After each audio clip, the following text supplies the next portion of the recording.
Richard Marshall, thanks for joining us. Good win for the team today. Good to get some points on the board. Yeah, it was. It was a nice win. I think the scoreline flatters us in some respects. I thought the Dewsbury made a good fist of it and unsettled us at times in the game, and it probably doesn't reflect their efforts. However, for our team, we needed to score some points, and I thought with making a few subtle changes to the team, everybody embraced that. Worked really hard as a team. We've come through again another week where we've come through a bit of adversity in terms of moving players around and going behind early, which is, we don't want to get too comfortable with that, but it's a good trait that we can overcome it. And you mentioned those changes, obviously QLT at fullback, Saltonstall at the centre, and Will Sharp on the wing. What did you make of those three? Yeah, and Chester Butler, who we moved into the second row, I thought he was really good and instrumental in us getting back in that game, really. So that was good. We know what we're going to get from James Saltonstall. He's 100% every week, as is Will Sharp. Will is an outstanding player wherever you play him. We could have played him near enough in any position today, and you know what you're going to get from Will.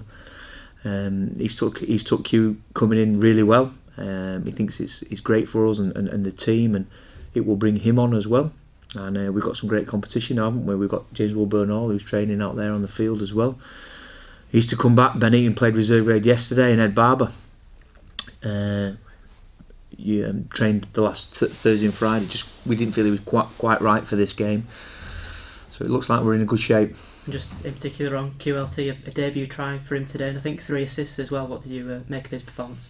Yeah, well, I thought and there was a couple of dubious calls from the referee, forward passes, and the game he's played at a breakneck speed. You know, we try and play and attack at speed and flat. I thought we thought was a couple of we could have had a couple of opportunities. Conor McGrath there in the corner, but that wasn't to be. And our defence held out when it needed to as well. There was a couple of soft scores. The one down the short side wasn't outstanding, and then we got done right up the guts, didn't we? Which as a group we won't be too happy about that. But from a performance and an attacking, we scored probably 3 tries from our own half, 3 or 4 really good scores.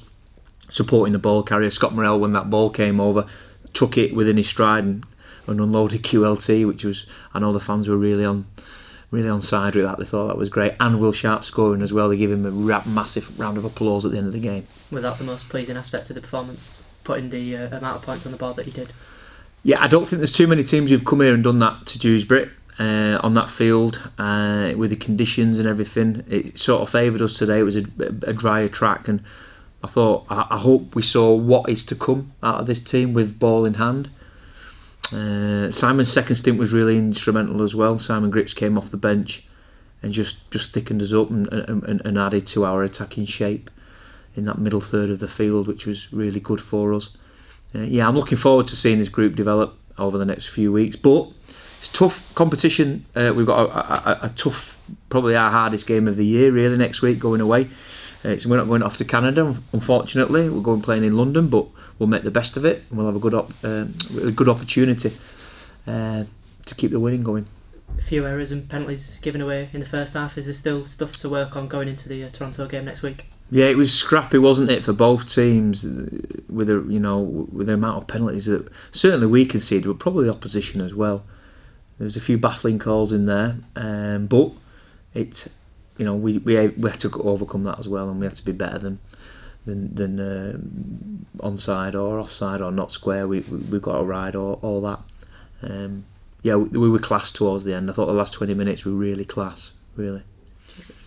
We talked briefly on Wednesday about him giving you a different dimension, QLT, and that pass option, that third pivot, I thought he transformed what he did with the ball today in the final third. Is that a fair assessment? Well, yeah, that's probably on the back of 2 trainers. Yeah, it's probably doing a disservice to Will because he's a quality player. But he did add to our attack. I thought him and Scott. Scott's a quality player, and he's constantly talking and constantly weighing up situation, space, numbers, but also our space and numbers as well. And having Q behind him, I thought they really clicked on that right hand side. And then over on the left, with Ben and Steve Tyra, we had a hatful of opportunities, didn't we? With there, yeah, he's got some good feet. He beats the first man in exit, and then he's a constant threat with the ball, which puts defenders in two minds. You know, it puts them defenders in two minds whether to come and jam on him or hold off and expect some footwork. Yeah, so I think there's still more to come. You know, I didn't think it was his best game. I thought he came in and did a real good job. I spoke to him before the game about being in the right place at the right time and talking. He did all of that, and I think he'll get even better.